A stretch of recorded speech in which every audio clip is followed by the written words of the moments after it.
As a thank you for 100 subscribers, I'm going to be starting some Dragon Ball what ifs, and in this video I will be covering what if Goku was born as Vegito. Also, I mean just Goku, meaning Vegeta will also be born separately. I know this is going to be very confusing, but I am committed to this. With all of that out of the way, let's just get into the story. Like all Dragon Ball stories, we're gonna start on planet Vegeta. However, as I was writing this, I was thinking, how can Vegito even survive? I mean, obviously Gine and Bardock will still name him Kakarot, since, that's not something you can really change, but his power, in my opinion, will probably be around 5,000 at birth, considering that it is still Vegito. And Kakarot's low power level in the Broly movie, well, yeah, that's kind of how he was able to escape.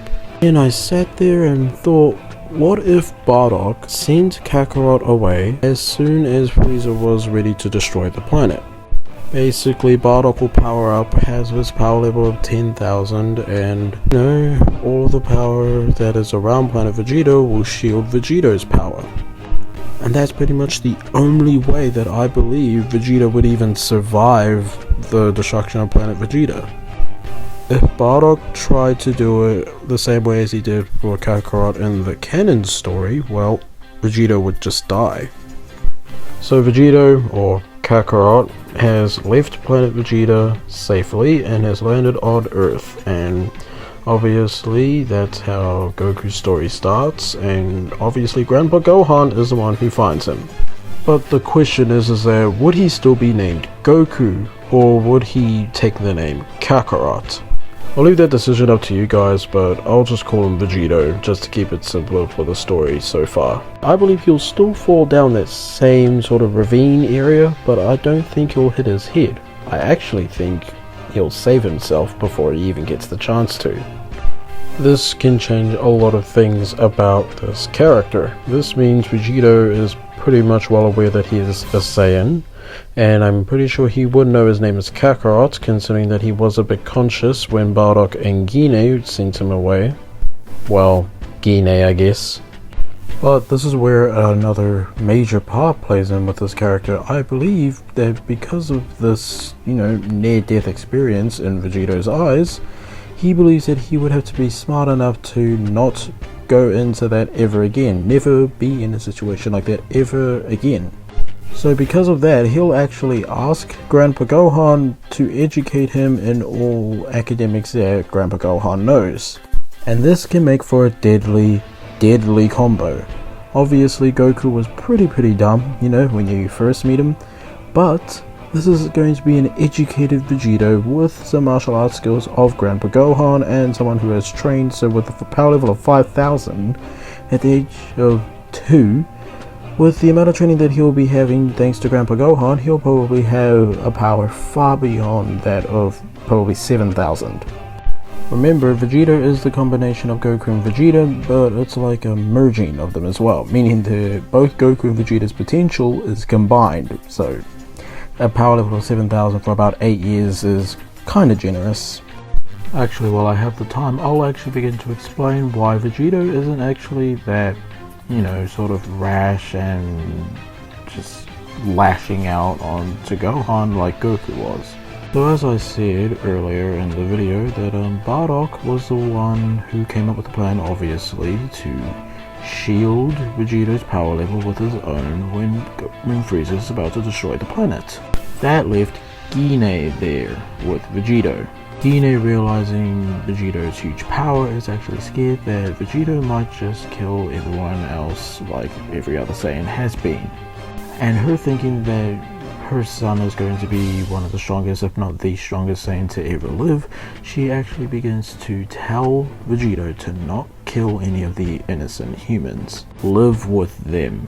Build a home with them and everything. She doesn't want her son to be a mindless Saiyan brute like everyone else that she's met, apart from the Bardock now.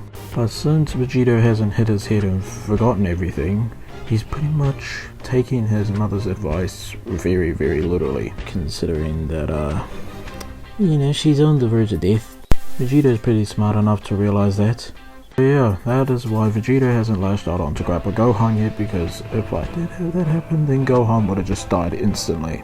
I don't believe that Gohan wouldn't die at all, but I still think if I didn't have that restriction on him, Gohan just would have died on their first ever interaction. Anyways, now that that is covered, due to the fact that Vegito has asked Grandpa Gohan to educate him on all the academics that Gohan knows, when Vegito first meets Bulma, well, he obviously knows what a girl is, what she's driving, she's driving a car. But that doesn't really change the fact if he would know the Dragon Balls or not, because by Bulma, not that much people even knew about the Dragon Balls. They didn't even know what they are, they don't know what they do, etc. And the event of Dragon Ball just happens originally, except it's on easy mode. People like Oolong are complete jokes towards Vegito. Trying to get the Dragon Balls are just easier in general, and Red Ribbon Army is just nothing to him. In fact, I believe he's so powerful that the entire Red Ribbon Army, including Dr. Gero, is just going to perish. I believe Oolong will die due to just how he manipulated the villagers into giving him all of the women. Yamcha will live, but, barely live after his encounter with Vegito in the desert. Pilaf Gang might die. In fact, I'm pretty sure at the 21st Tenkaichi Budokai, I believe Kami or Orin will try and see if he would train with them. So that would mean the test with the Ultra Divine Water will come much sooner, and due to him being much stronger and much more smarter, he will be able to survive it and gain a massive power boost. The test with Mr. Popo will be bloody nothing for Vegito. And eventually when the Demon King comes around, the Demon King Piccolo will just die instantly before he even has a chance to spit up an egg for Piccolo Jr.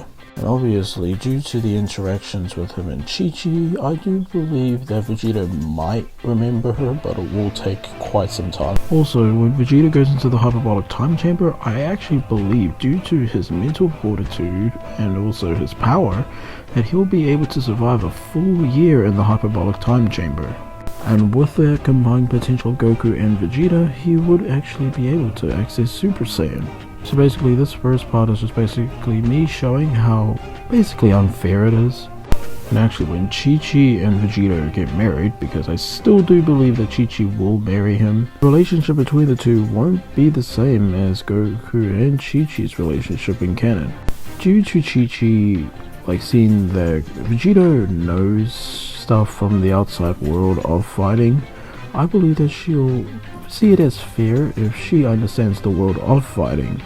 So she will actually go with Vegito to understand fighting, and Vegito will go with Chi-Chi to understand, the world of education. And yeah, he probably would have asked Bulma, during one of their adventures when he stops by a Capsule Corp to at least get some educators over to him with any advanced sort of academics. So you can already tell that when Gohan is going to get born, he's actually going to get a healthy mix between both worlds of fighting and education, instead of the usual just shove Gohan's face into books. With that being said, that's where I'm going to end this part off for now. I don't know if I'm going to continue this because it's just taken a long time, and sometimes I even forget to do this. This has been 4 days ongoing. I really cannot stay on task, but anyways, if you guys do want me to continue, please, tell me. Anyways, that's all, and yeah, I'll see you in the next video.